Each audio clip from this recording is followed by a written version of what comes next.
My phone rang at exactly 8:15 a.m. I had just poured coffee for my husband when the shrill sound sliced through the quiet kitchen. He looked up from his breakfast but said nothing. I answered, expecting another spam call. Instead, my stepson's voice came through, flat and cold. "My dad died last night. He left everything to me. You get nothing." Before I could speak, my daughter-in-law laughed loud enough for me to hear. "Finally, you're out." For a second, the room seemed to stop breathing. The coffee in my hand trembled, but I didn't spill a drop. They sounded so certain, so triumphant. They had already divided a dead man's life before sunrise. Without saying a word, I tapped the speaker button and placed my phone on the table. Across from me, my husband calmly buttered another piece of toast. Alive, healthy, completely unaware that his own son had just declared him dead for the sake of an inheritance. He slowly set down his fork, wiped his hands with a napkin, leaned toward the phone, and spoke in the same calm voice he used every morning. "Good morning, son." Silence crashed through the line. I could almost hear the blood draining from their faces. My stepson didn't answer. My daughter-in-law gasped. My husband continued, almost politely. "I wasn't aware I died last night. Would either of you like to explain why you're celebrating my death?" The confidence that had filled their voices disappeared instantly. What followed wasn't an apology. It was panicked whispering, excuses, and the unmistakable sound of two people realizing they had revealed far more than they ever intended. I remained silent, watching my husband fold his napkin with the same steady hands that had built our family from nothing. That phone call lasted less than 2 minutes, but it exposed a betrayal years in the making, and neither of them had the slightest idea that the real consequences had only just begun. I never wanted to replace anyone. From the day I married Daniel, I understood that his son, Eric, had already lost his mother years earlier. I never expected him to call me Mom. Respect would have been enough. For more than 15 years, I treated him like family anyway. I remembered his birthdays, attended his graduations, celebrated every promotion, and quietly supported him whenever he stumbled. When he married Chloe, I welcomed her with an open heart, hoping our family would finally feel complete. But somewhere along the way, kindness became something they expected instead of appreciated. If dinner needed to be hosted, I was the one who cooked. If someone forgot a gift, I was the one who bought it. When they needed financial help, they always knew who would write the check. Yet when photographs were taken, I somehow ended up standing at the edge instead of the center. When stories about the family were told, it was as though I had never been there at all. Daniel noticed it too. More than once, he asked Eric why he kept treating me like a stranger after everything I'd done. Eric always shrugged and blamed stress, work, or bad timing. Chloe simply smiled that polished smile of hers and changed the subject before anyone could press further. I learned something important during those years. People rarely reveal their true character during celebrations. They reveal it when they believe there's something valuable to gain. That phone call at 8:15 wasn't born overnight. It was the result of years of quiet entitlement, whispered conversations, and the assumption that I would always stay silent. What Eric didn't know was that Daniel and I had spent the last 2 years carefully reorganizing every part of our estate. Not because we expected betrayal, but because experience had taught us that love should never be confused with blind trust. As I watched my husband calmly sip his coffee after exposing their lie, I realized I wasn't mourning the relationship I thought we had anymore. I was finally seeing it exactly as it had always been. In the days after that phone call, Eric and Chloe acted as though nothing unusual had happened. Neither of them apologized. Instead, they pretended the conversation had been some strange misunderstanding, hoping time would erase what we'd all heard. It didn't. Daniel invited them to dinner the following weekend. I set the table as I always did, placing everyone's favorite dishes in the center. Eric barely looked at me when he walked through the door. Chloe offered a quick smile that never reached her eyes before, complimenting the house. "It's amazing," she said softly. "I wonder what it'll be worth in a few years." Daniel caught my eye across the table but stayed silent. Throughout dinner, their questions were carefully disguised as casual conversation. Have you updated your will recently? Are you still using the same financial advisor? What are your plans for the vacation home? Every question sounded innocent on its own. Together, they painted a picture neither of us could ignore. When I answered, Chloe would glance toward Eric for the briefest moment, as though confirming they were collecting the information they wanted. After dessert, Eric wandered into Daniel's study without asking. I found him standing in front of the filing cabinet, pretending to admire the framed photographs on the wall. I was just looking around, he said with an awkward smile. I simply nodded. Years earlier, I might have believed him. Now, I noticed the tiny pause before he spoke, the drawer that wasn't fully closed, and the disappointment that crossed his face when he realized it was locked. The small moments kept adding up. Family dinners became interviews.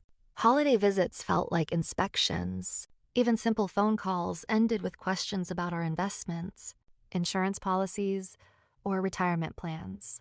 Neither of them was openly cruel anymore. They didn't have to be. The dismissive smiles, the carefully chosen words, and the quiet assumption that Daniel and I existed only as the bridge to an inheritance said far more than any argument ever could. And with every passing week, they unknowingly convinced us that the decisions we'd already made were exactly the right ones. The turning point didn't come during an argument. It arrived on an ordinary Tuesday afternoon. Daniel had gone to meet an old friend for lunch, and I stayed home to organize paperwork in his study. While sorting through a stack of unopened mail, I noticed an envelope from our attorney had been moved from the desk where Daniel always left it. I hadn't touched it. Neither had he. A few minutes later, our security system sent a notification to my phone. I opened the camera feed and replayed the previous evening after we'd gone for a walk. There was Eric, using the spare key he'd insisted on keeping for emergencies. He let himself into our house.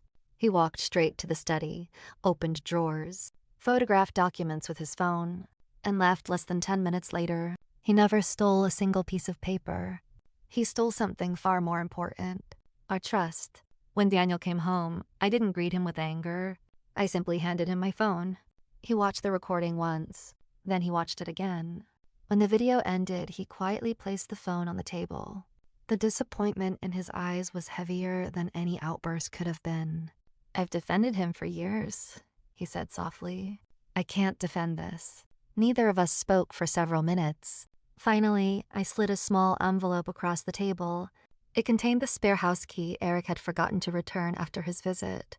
He hadn't even realized he'd dropped it beneath the study bookshelf. Daniel looked at the key, then at me.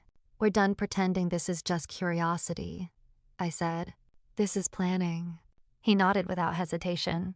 The very next morning, we met with our attorney. We changed every lock on the house, updated our legal documents, and removed every opportunity for anyone to mistake our kindness for weakness. We weren't seeking revenge. We were protecting the life we had spent decades building. If the truth eventually embarrassed Eric and Chloe, it would be because of the choices they had made, not because of anything we said. Daniel had spent nearly 40 years as a corporate attorney. He wasn't emotional when it came to legal matters, and he never made decisions out of anger. His rule had always been simple: document everything, assume nothing, and let facts speak for themselves. So that's exactly what we did. Our attorney reviewed the security footage, the timeline of events, and copies of every message Eric had sent after the phone call claiming Daniel was dead. None of it was dramatic on its own, but together it revealed a clear pattern of deception and growing entitlement. Instead of confronting Eric, we quietly strengthened every safeguard. The locks were replaced. Passwords on our financial and legal accounts were updated. Access to our safe deposit box was changed. Every important document was scanned, securely stored, and backed up. Even our medical and emergency contact information was revised, so only people we completely trusted could make decisions on our behalf. Daniel also asked our accountant to perform a complete review of our assets. Every account, investment, and property was organized into a clear record, leaving no room for confusion or manipulation later. Then came the most important decision. Rather than simply removing Eric from our estate, Daniel rewrote the plan with purpose. The majority of our assets would support causes we had cared about for years, including scholarships, veterans programs, and children's education. A few lifelong friends and relatives who had always stood beside us would also receive meaningful gifts. Eric wasn't left with nothing. He would receive a modest amount along with a personal letter written by Daniel. It explained, without anger or insults, that inheritance is a reflection of trust, not entitlement. Trust, once repeatedly broken, cannot be restored by apologies made after the consequences arrive. When everything was finalized, our attorney locked the signed documents in secure custody. We returned home that afternoon and sat together on the porch, drinking coffee as the sun began to set.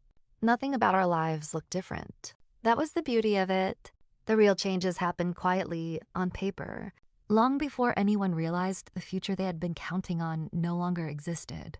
3 months passed without a single confrontation. Eric called occasionally, his voice unusually warm. Chloe sent friendly messages, asking if we wanted to have dinner or spend a weekend together. The sudden affection felt rehearsed, arriving only after they realized their access to our home had quietly disappeared. We remained polite. We accepted a few invitations, declined others, and never mentioned the security footage or the changes to our estate. There was no satisfaction in embarrassing them. The truth would arrive on its own. Then Daniel received an invitation to speak at a charity gala, honoring retired professionals who had spent their careers serving the community. He accepted and asked me to join him. To our surprise, Eric and Chloe attended as guests of one of Daniel's former colleagues.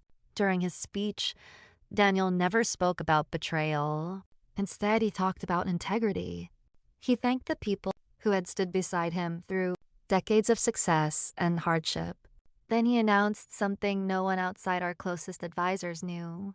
He was establishing a charitable family foundation that would fund scholarships, support veterans' families, and provide educational grants for young people starting their careers. Nearly everything he and I had built would serve those purposes long after we were gone. The room filled with applause. From across the ballroom, I watched Eric's expression change. At first, he smiled politely, assuming it was only another donation. Then he realized what Daniel's words truly meant. The inheritance he had already claimed over the phone months earlier no longer existed in the way he had imagined. Chloe slowly lowered her glass without saying a word. Neither of them created a scene. They couldn't. Everyone around them was congratulating Daniel for his generosity, while they stood frozen, trying to hide the shock written across their faces. As we walked out of the ballroom that evening, Daniel slipped his hand into mine. "We didn't beat them," he said quietly. "They defeated themselves the moment they valued our money more than our lives." I looked back only once. Eric was still standing exactly where we'd left him, finally understanding that the greatest loss wasn't an inheritance. It was the trust he had thrown away long before the paperwork ever changed. The news spread quietly, just as Daniel intended. Within a week, relatives began calling, not to ask about money, but to congratulate him on creating a foundation that would help people long after he was gone. Former coworkers praised his generosity. Friends who had known him for decades said the decision reflected exactly the kind of man he had always been. Eric and Chloe heard every compliment. For the first time, they couldn't shape the story in their favor. A few family members eventually learned about the phone call from that morning at 8:15. No one heard it from us. The details surfaced naturally, and once they did, the silence around Eric became impossible to ignore. People didn't argue with him or accuse him. They simply stopped trusting him with private conversations and important responsibilities. That quiet distance hurt far more than public criticism ever could. Several weeks later, Eric asked if he could meet Daniel alone. When he returned, his eyes were red. He admitted he had expected a lecture, but Daniel had given him none. Instead, he handed Eric the same letter that would one day accompany his modest inheritance and said, "Read this when you're ready to understand the difference between earning trust and expecting rewards." Eric left without another word. Our relationship was never the same after that. We still exchanged holiday greetings. We were civil at family gatherings, but the easy laughter, the spontaneous visits, and the sense of unconditional closeness were gone. Some things can be repaired after a mistake. Character is much harder to rebuild after it's revealed. As for me, I no longer questioned whether I had done enough or been kind enough. That burden disappeared the moment I realized respect cannot be purchased through endless sacrifice. If there's one lesson I hope anyone listening takes from our story, it's this. The people who truly love you never measure your worth by what they'll inherit, and the moment someone starts planning their future around your death, instead of valuing your presence, they've already surrendered the most valuable inheritance they could ever receive: your trust. A year has passed since that phone call. Life didn't become perfect, but it became peaceful.